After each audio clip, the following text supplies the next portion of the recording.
Good evening, everyone. Mike Palmer from Know Your Rights Group and Success Coaching International with another important video update. This evening, tonight, we are going to be talking about anti-vaxxers. Okay, there's been a ton of media hype about anti-vaxxers, and there's such a negative connotation to that term. So I wanted to go a little bit into that and delve behind that and really sort of look at what this is all about. So first and foremost, anyone who's anti-anything is against all forms of that thing. Okay, so people who are anti-bullying are against all forms of bullying. People who are anti-racism are against, all forms of racism.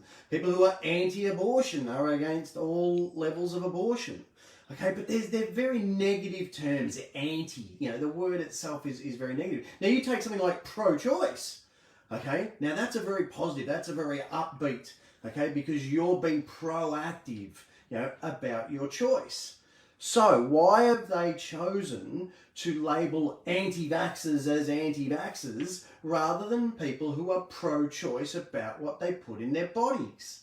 Now, you take someone like Bryce Cartwright. I mean, he's been in the media, very high profile, and all he's done is, like a lot of other people, is taken a stand against getting this flu shot because he, like most others out there, don't really know exactly what's in it.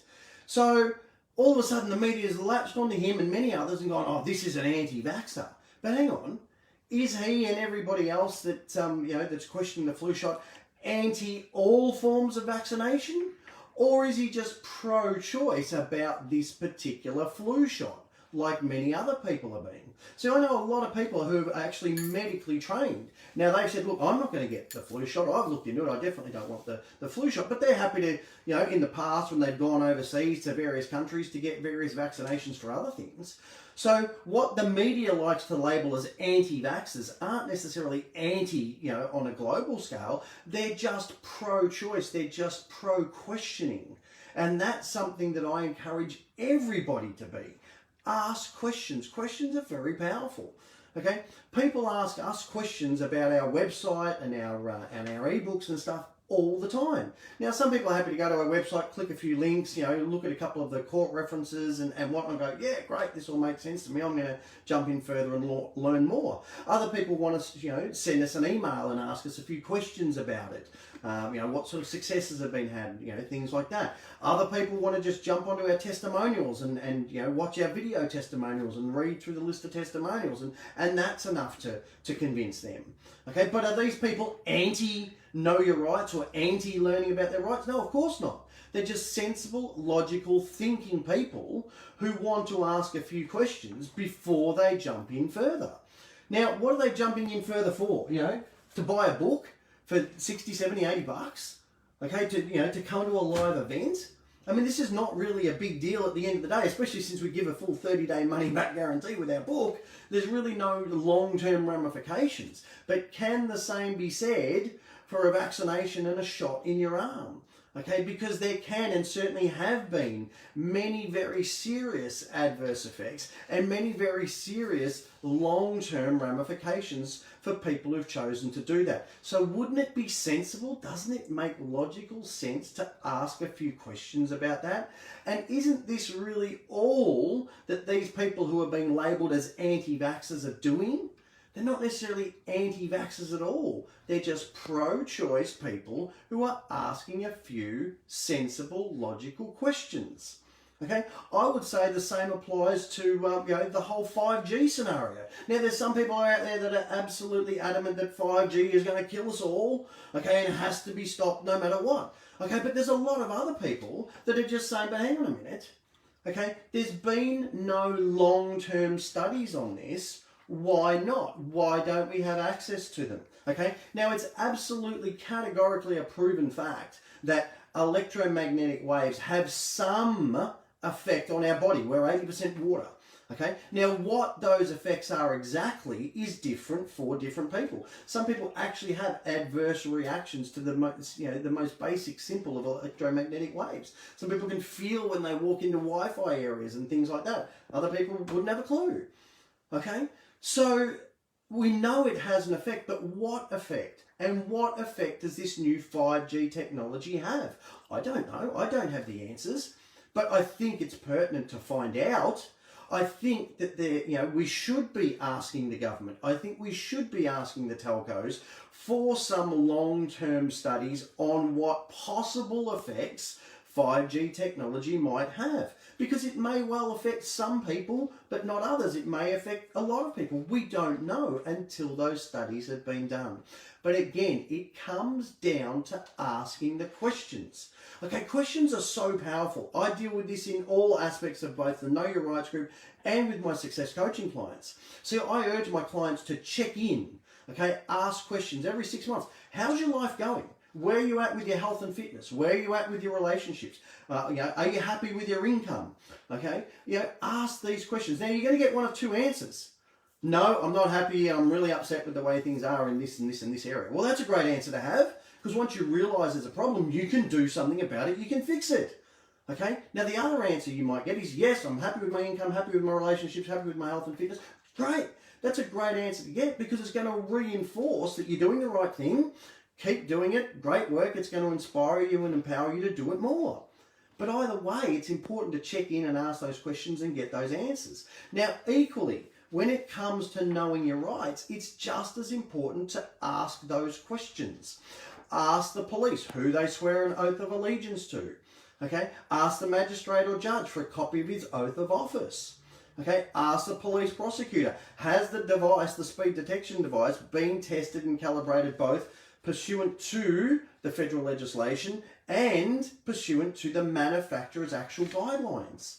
Okay, these are all really important questions. Ask the ATO, where is the head of power for the creation of the ATO and or for the creation of the Commissioner or Deputy Commissioner of Taxation?